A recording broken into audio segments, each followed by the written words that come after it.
சண்டீஸ்கர் மாநிலத்துல கோர்பா நகரத்துல சல்மா சுல்தானா வசிச்சுக்கிட்டு இருந்தாங்க. அவங்க வந்து ஒரு பிரபலமான டிவி ஆங்கர், லோக்கல் டிவில தான் ஒர்க் பண்ணிக்கிட்டு இருந்தாங்க. அவங்க வந்து டிவி ஆபீஸ்க்கு பக்கத்திலேயே கொஞ்சம் தள்ளியே வந்து தனியா தங்கியிருந்தாங்க. ஸோ அவங்க வந்து டெய்லி போறப்ப வந்து பக்கத்து வீட்டு அம்மா வந்து போயிட்டு வரேம்மா அப்படின்னு சொல்லிட்டு போவாங்க. அவங்களுக்குள்ள ஒரு சின்ன பழக்கம் இருந்துச்சு. அவங்க எப்பயாவது அவங்களுடைய அம்மா அப்பாவை போய் பார்த்துட்டு வருவாங்க. வந்து அவங்க அம்மா அப்பாவுக்கு ஃபோன் பண்ணி பேசிடுவாங்க. அக்டோபர் 21 2018 சல்மா அன்னைக்கு காலையில ஆபீஸ் கிளம்புறாங்க. பக்கத்து வீட்டுக்கார அம்மா சிரிக்கிறாங்க. அம்மா ஆபீஸ் போயிட்டு வரேன் அப்படின்னு சொல்லிட்டு வந்து அந்த அம்மாட்ட சொல்லிட்டு போறாங்க. சோ இப்படி போனவங்க வந்து ஈவினிங் வரல. சோ அன்னைக்கு நைட்டு வந்து அவங்க அம்மா வந்து யதார்த்தமா போன் அடிக்கிறாங்க. செல்லு சுவிட்ச் ஆஃப்ல இருக்கு. சரின்னு சொல்லி விட்டுறாங்க. ஏதாவது ஒர்க் ஏதாவது இருக்கும், ஏன்னா இதுக்கு முன்னாடி இந்த மாதிரி செல் சுவிட்ச் ஆஃப் இருந்துச்சு, எங்கேயாவது இன்டர்வியூ போயிருப்பாங்க, அதனால லேட் ஆகும் சொல்லி விட்டுட்டாங்க. அவங்களும் ஒரு 2 நாள் கழிச்சு போன் அடிக்கிறாங்க. செல்லு சுவிட்ச் ஆஃப்ல இருக்கு. சரி, அப்புறமே அவங்க மெசேஜ் அனுப்புறாங்க, போன் பண்ண அப்படின்ட்டு. எதுக்கும் ரீப்ளே இல்ல. சோ கிட்டத்தட்ட பாத்தீங்கன்னா 3 நாள் 4 நாள் இப்படியே ஒரு வாரம் ஆகுது. அவங்க அம்மா திருப்பி போன் அடிக்கிறாங்க. செல்லு சுவிட்ச் ஆஃப் இருக்கு. அவங்களுக்கு ஒரு பயம் வந்துருச்சு. அவங்க அப்பாட்ட சொல்றாங்க. அப்பா வந்து ஸ்ட்ரெயிட்டா வந்து அந்த லோக்கல் டிவி சேனலுக்கு போறாரு. அங்க கேக்குறப்ப வந்து சல்மா வந்து ரொம்ப நாள் ஆச்சு வந்து அப்படின்னு வந்து ஒரு குண்டை தூக்கி போடுறாங்க. சோ அங்க இருக்க அந்த மேலதிகாரி மூலமா வந்து நண்பர்கள், அங்க இருக்க கொலிக்கிட்ட ஃபுல்லா விசாரிக்கிறாங்க. விசாரிக்கிறப்ப என்னன்னா அவருக்கு வந்து 2-3 விதமா நியூஸ் வருது. அவங்க வந்து சினிமால நடிக்கணும்னு ஆசை இருக்கு, ஒருவேளை மும்பைக்கு போயிருக்கலாம் அப்படின்னு ஒரு பொண்ணு சொல்லுது. சோ இன்னொரு பொண்ணு வந்து அவனுக்கு ஒரு காதலன் இருக்கா, அவனை பார்க்க போயிருப்பா, ஒருவேளை வந்து அவன் கூட வந்து ஓடி போயிருக்கலாம் அப்படின்ற மாதிரி ஒரு விஷயம் சொல்றாங்க. அவருக்கு திடீர்னு வந்து குண்டை தூக்கி போடுற மாதிரி இருக்கு. இந்த விஷயம் வெளியில தெரிஞ்சா பெரிய பிரச்சனையாகுமே நினைச்சு வந்து யார்ட்டையும் சொல்லாம அவர் அமைதியா வீட்டுக்கு வந்துடுறாரு. போலீஸ்ல கூட அவர் கம்ப்ளைண்ட் பண்ணல. சரி, நம்ம பொண்ணு வந்து திரும்பி வந்துருவா, எப்படி போன் அடிப்பான்னு நம்பிக்கையில அப்படியே காலங்கள் வந்து அப்படியே உருண்ட வருது. யாராவது கேட்டா கூட பொண்ணு மேல பாக்குற பிஸியா இருப்பா அப்படி இப்படின்ட்டு அப்படியே சொல்லி அப்படியே ஏமாத்திக்கிட்டே வர்றாங்க. 30 வயசு பொண்ணு, சரி எப்படி ஒரு நம்பிக்கையோட தான் அவங்க இருந்தாங்க. ஒரு மெச்சூரிட்டியான பொண்ணு, என்னடா இப்படி இருக்காங்களே, நம்மள வந்து நெருக்கதியா விட்டுட்டு போயிட்டாங்கன்னு இவங்க 2 பேரும் வந்து மனசுக்குள்ளேயே புழுங்கி அழுதாலும் யார்ட்டையும் எதுவுமே சொல்லல. சோ ஒரு வருஷம் தாண்டுது. ஒரு வருஷம் கழிச்சு பாத்தீங்கன்னா ஒரு நாள் அவங்க அப்பாவுக்கு வந்து திடீர்னு ஹார்ட் அட்டாக் ஆகி இறந்து போயிடுறாரு. சோ அவருடைய இறப்புக்கு வந்து என்னன்னா சொந்தக்காரவங்க எல்லாருமே வந்துட்டாங்க. பொண்ணை காணோம். என்ன பொண்ணை காணோம், அப்படி என்ன வேலை பார்க்கணும் அப்படின்னு சொல்லி போன் அடிக்கிறான். போன் என்ன சுவிட்ச் ஆஃப்ல இருக்கு. எல்லோருடைய முகம் ஒரு மாதிரி வருது. ஏன் பொண்ணு வரல அப்படின்னா அந்த அம்மா வந்து அப்பதான் வந்து ஓன்னு அழுற, என் பொண்ணு வந்து எங்க போயிட்டான்னு தெரியல அப்படின்னு சொல்லி அங்க நடந்த விஷயம் எல்லாம் சொன்னோன்னா எல்லாருமே அரண்டுறாங்க. சொந்தக்காரவங்க மத்தியில வந்து ஏன் இப்படி இருக்கீங்க, அசால்ட்டா இருக்கீங்க அப்படின்னு சொல்லி அந்த அம்மாவையும் திட்ட ஆரம்பிக்கிறாங்க. சோ இதுக்கிடையில வந்து என்னன்னா போலீஸ்ட சொல்லணும் அப்படின்றாங்க. சரி, இருந்தாலும் வந்து அந்த பொண்ணு வர்றதுக்கு எல்லா உறவினர்களுக்கு தெரிஞ்சனால அந்த பொண்ணு வர்றதுக்கு வாய்ப்பு இருக்கு அப்படின்னு சொல்லி வந்து என்னன்னா அன்னைக்கு நைட்டு வரை வெயிட் பண்றாங்க, வரல. சோ சமாதியில போய் அடக்கம் பண்ணி விட்டு அடுத்த நாள் காலையில வந்து போலீஸ்ல வந்து கம்ப்ளைண்ட் கொடுக்குறாங்க. சோ அந்த அம்மாவையும் கூட்டிட்டு போய் தான் கம்ப்ளைண்ட் கொடுக்குறாங்க. கம்ப்ளைண்ட் கொடுக்கறப்ப போலீஸ் டென்ஷன் ஆகுறாரு. என்னமா இவ்வளவு அசால்ட்டா இருக்கீங்கன்ட்டு, அதாவது ரொம்ப அறியாமையா இருக்கீங்கன்னு சொல்லிட்டு என்ன டீடைல் எல்லாமே ஃபுல் டீடைல் கேட்டுட்டு இமிடியேட்டா வந்து அந்த லோக்கல் சேனலுக்கு போறாங்க. அங்க போய் பேசுறப்ப வந்து என்னன்னா சில விஷயங்கள் மட்டும்தான், ஏற்கனவே சொன்ன சில விஷயங்கள் மட்டும்தான் கிடைக்குது. பெருசா அவங்களுக்கு எதுவுமே துப்பு கிடைக்கல. ஒரு ஸ்டேஜ்ல காலங்கள் நகருது. அந்த கேஸ் அப்படியே வந்து கிடப்புல போகுது. 2023 சண்டீஸ்கர் போலீஸ் வந்து ஆபரேஷன் மஸ்கான் சொல்லி ஒரு ஆபரேஷன் ஆரம்பிக்கிறாங்க. அதாவது புன்னகைன்னு அர்த்தம். அதாவது புன்னகைனா மக்கள் மனசுல வந்து புன்னகை இருக்கணும், அதுக்கு வந்து போலீஸ் என்னென்ன செய்யலாம்னு சொல்லி அந்த பழைய கேஸ் எல்லாம் வந்து தூசி தட்டுறாங்க. இப்படி வந்து பழைய கேஸ், நிறைய கேஸ் தூசி தட்டுறப்ப வந்து இந்த சுல்தானா கேஸையும் தூசி தட்டுறாங்க. அந்த சுல்தானா கேஸ்க்கு வந்து பொறுப்பேற்கிறவர் ராபின்சன். இவர் வந்து ஒரு இளம் அதிகாரி, ஒரு துடிப்பான அதிகாரி. அவர் இந்த கேஸ பத்தி நிறைய விஷயங்கள் பாக்குறாரு.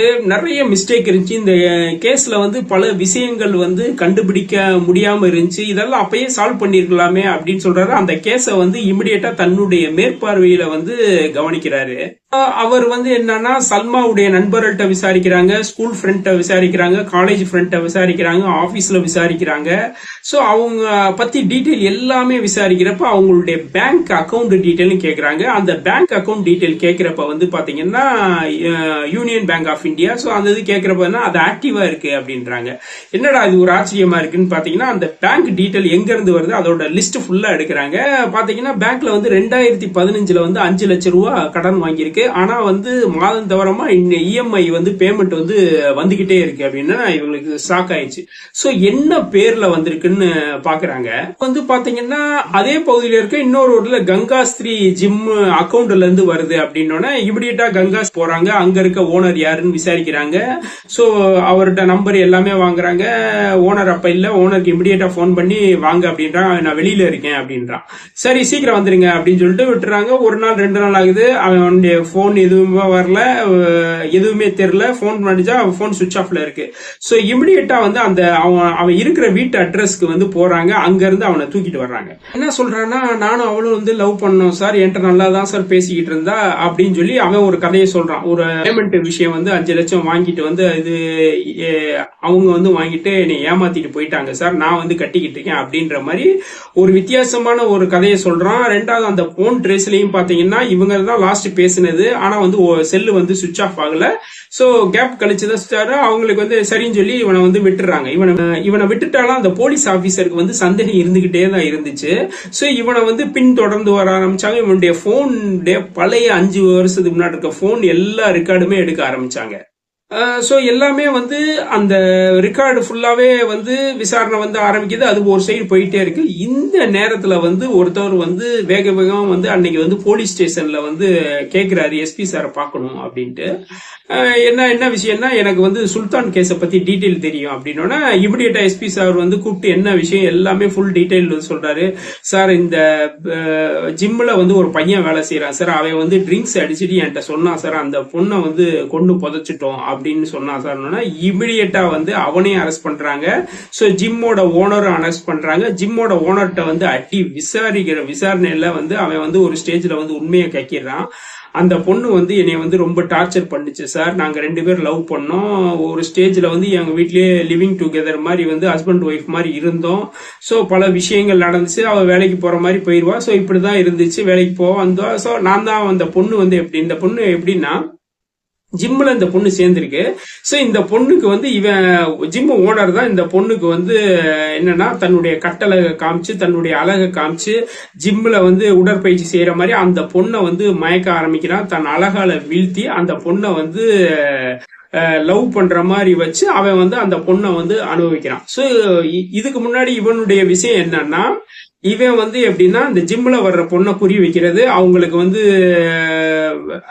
ஜிம் மாஸ்டரா இருந்து எல்லாம் ஹெல்ப் பண்றது. சோ அப்படி வந்து பெண்களை மயக்கி வந்து அனுபவிச்சுட்டு கழுவிடுறது. சோ இப்படிதான் ஒரு ஸ்டேஜ்ல போயிட்டு இருந்துச்சு. ஆனா இந்த பொண்ணு வந்து என்னன்னா, என்னைய வந்து கல்யாணம் பண்ணிக்கோ அப்படின்ற மாதிரி சொல்லிச்சு. இவன் வந்து என்னன்னா அப்ப வந்து சைலண்டா விட்டுட்டான். ஒரு ஸ்டேஜ்ல அந்த பொண்ணு திருப்பி வந்து கேட்க அவன் டென்ஷன் ஆயிட்டான். அப்புறம் வந்து அந்த பொண்ணு வந்து ஒரு தடவை வார்னிங் கொடுத்துருச்சு. வார்னிங் வந்து நான் போலீஸ் ஸ்டேஷன் போவேன் அப்படின்ற மாதிரி சொல்லிச்சு. இது வந்து என்னன்னா அங்க வந்து ஜிம்ல இருக்கிற வந்து எல்லாத்துக்குமே தெரியுது. சோ இது வந்து என்னன்னா இவனுக்கு ஒரு மான பிரச்சனை மாதிரி ஆயிடுச்சு. அமைதியா இருந்தா ஒரு வாரம் போற வரை அப்படியே பொறுமையா இருந்தா ஒரு ஸ்டேஜ்ல வந்து அந்த பொண்ணை வந்து வீட்டுல வந்து கழுத்து நெரிச்சு கொள்றான்.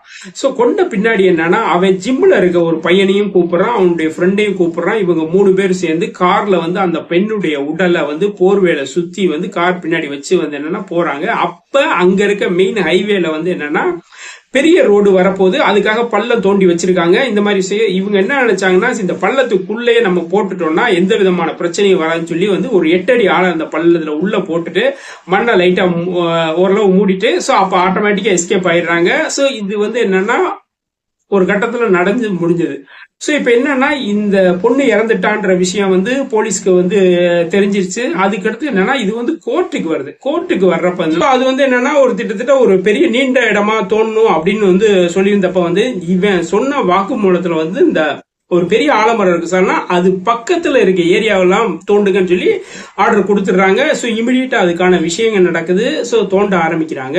இந்த இதுல வந்து அவங்க வந்து அட்வான்ஸ் டெக்னாலஜியை வந்து யூஸ் பண்ணியிருந்தாங்க. அதாவது தரையில வந்து ஊடுருவ ரேடார், அதாவது அதை வச்சு பாக்குறாங்க. சேட்டிலைட் டேட்டா வச்சு அந்த இடத்த வந்து பிக்ஸ் பண்ணிட்டாங்க இதுதான்னு. தெர்மல் இமேஜிங் மூலமா வந்து இந்த விஷயத்த வந்து கண்டடிச்சு 15 அடி ஆழத்துல வந்து அந்த பெண்ணுடைய உடலை வந்து கண்டுபிடிக்கிறாங்க. சோ அந்த பெண் வந்து என்னன்னா அவங்க சொன்ன அதே போர்வேல போட உள்ள வந்து வெறும் எலும்பு கூட இருந்துச்சு. டிஎன்ஏ டெஸ்ட் மூலமா வந்து இந்த பெண்ணு தான் வந்து சுல்தான்ற விஷயம் வந்து கன்ஃபார்ம் ஆகுது. சோ இமிடியேட்டா அவங்க 3 பேர்த்தையும் அரெஸ்ட் பண்ணி ஜெயில அடைக்கிறாங்க.